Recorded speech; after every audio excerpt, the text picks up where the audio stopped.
It's time to put together the contract, and you've got to know all of the elements that make your contract enforceable. Guys, pack your bags. We're going to go on this journey together and make everything you need to make this legit.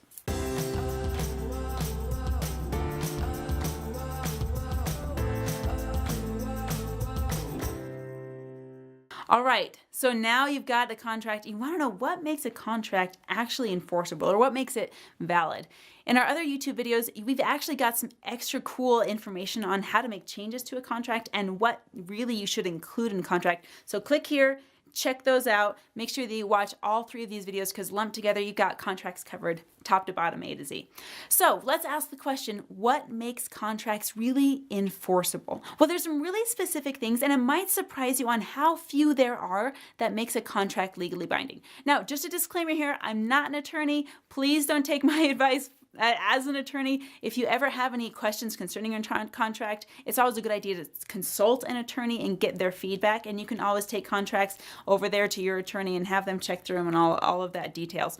But all your contract needs to be legally enforceable, a contract really only needs 2 things to be considered legally binding. The first item that your contract needs in order to be considered legally binding, either if you need to take it into court, it'll be legally binding, are the parties involved. You need to know who is in the contract. And when we talk about the parties involved, you also would be wise to consider putting their names plus their emails, plus their phone contact information, plus their mailing address.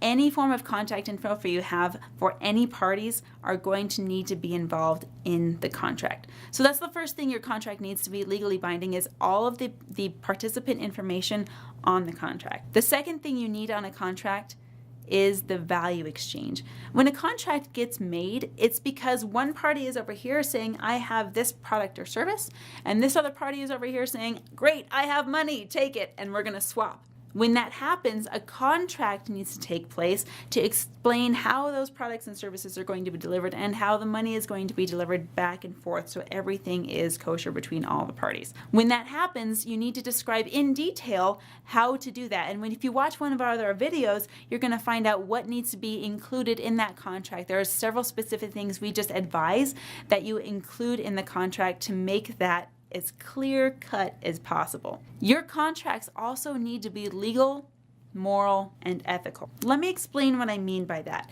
You cannot make a contract illegal to the laws of the land that you live in. It's not a legal or contract. It won't hold up in court. It won't be enforceable anywhere if it's not legally abiding by the laws that exist in your state. That's a no-brainer, but consider getting very detailed on what the laws are. If you want to have some fun with this one, go and research really quirky, goofy laws all over the internet. They're crazy. I think, for example, in Arkansas, you're not allowed to walk across state lines with a duck on your head. I don't know why, but it's part of their legal system. So don't put that in your contract if you're in Arkansas for whatever reason. Your contract should include, in the body of the contract, it should be subject to the laws of where you live. So if you're in a contract and you're constructing a contract, make sure you have a line in there that says subject to the laws of this state or wherever you're in, if you're in the United States, or subject to the laws of whatever land that you're living in. So in all of my contracts, you will find subject to the terms and laws in the state of Utah. You'll find that in all of my contracts because I'm just covering my bases, okay? So that's legal. Make sure that your contracts are all legal. Second thing is moral. You need to make sure your contracts, if you really want to have a quality contract, it's got to be moral. You cannot have a contract enforced that was signed by force. So as a crazy out there example, if someone was under a threat of life to sign this contract, that contract won't actually hold up in court. I know that won't apply to most of you, but just consider that if your contract is forcibly entered into, there could be a client that considers that contract was forcibly entered into. If there's any consideration for that at all, there's a good chance your contract won't hold up.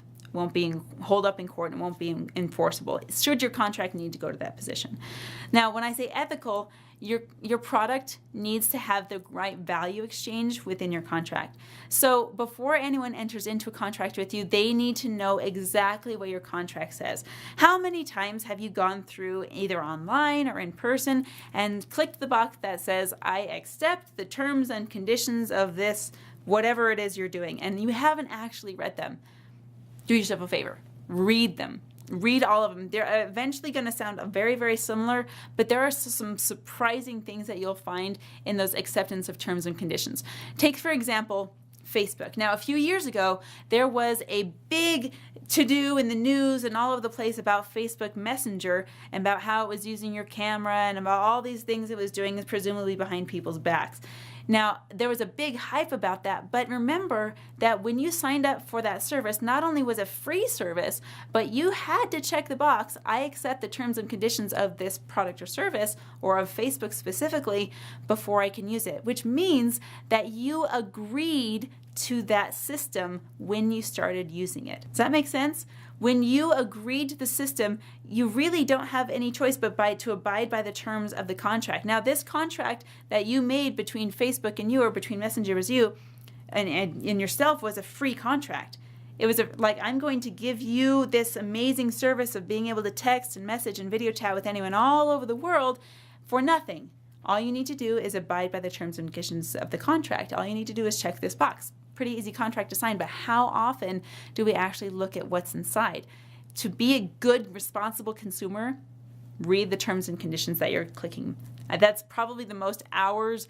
You'll probably spend maybe 24 hours of your entire lifetime reading terms and conditions.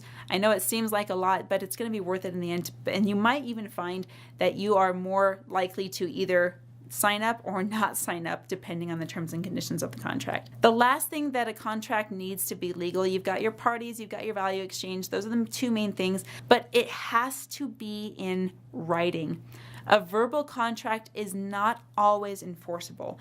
A handshake contract is not always enforceable. In fact, I got to tell you, I was down in Costa Rica recently, and I heard about this real estate exchange of a man who had just celebrated his 100th birthday, and he got electricity on his land for the first time just 2 years ago. The funny thing about this was that the man bought the land for 500 colones. That's the currency that they use down in Costa Rica.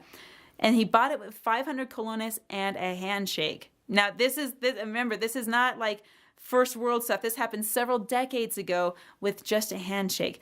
Now, the fascinating thing was that 500 colones is equal to about $1 US. It's actually a little bit less. And he said, you know what? I'm going to give you a handshake on this. I'm going to pay you 500 colones, but I don't have all 500 now. As a matter of fact, I only have half.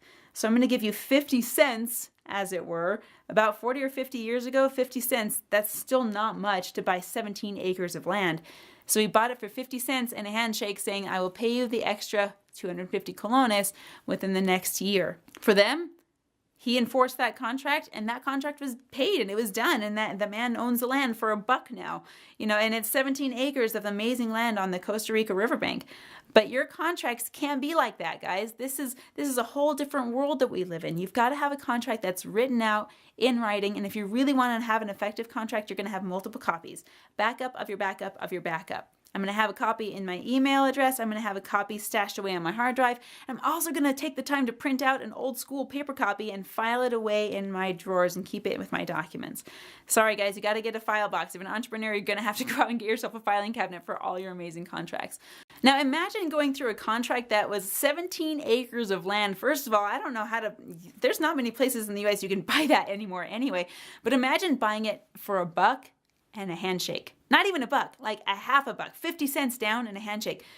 How do you feel if that contract happened to you? Would you feel like, that was enforceable? What if something happened to the land? What if you were the seller and the landowner said, oh, there was a flood and I lost half my land in this flood from the river that washed my home away and everything on it, and half the 17 acres is gone. I want my money back because I only have half the land.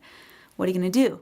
You have no backup. You have nothing but a verbal agreement between two people that no one else was privy to and nothing in writing. This is one of the reasons, a very exaggerated example of why you want to have a solid, bulletproof contract. You want to keep that in mind when you're constructing your contract.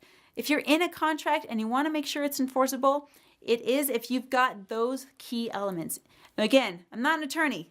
Don't come to me for advice for attorney stuff. Talk to your attorneys. I always recommend that as backup. But again, contracts are very, very simple. They're easy. They're not overly complicated. You don't have to understand or speak legalese to understand the basics of a contract. This is super simple. Good luck with yours. Okay. Not as hard as you thought, right? So hit the subscribe button. I'm going to see you tomorrow, and we're going to be having a great conversation on how to boost more of your business.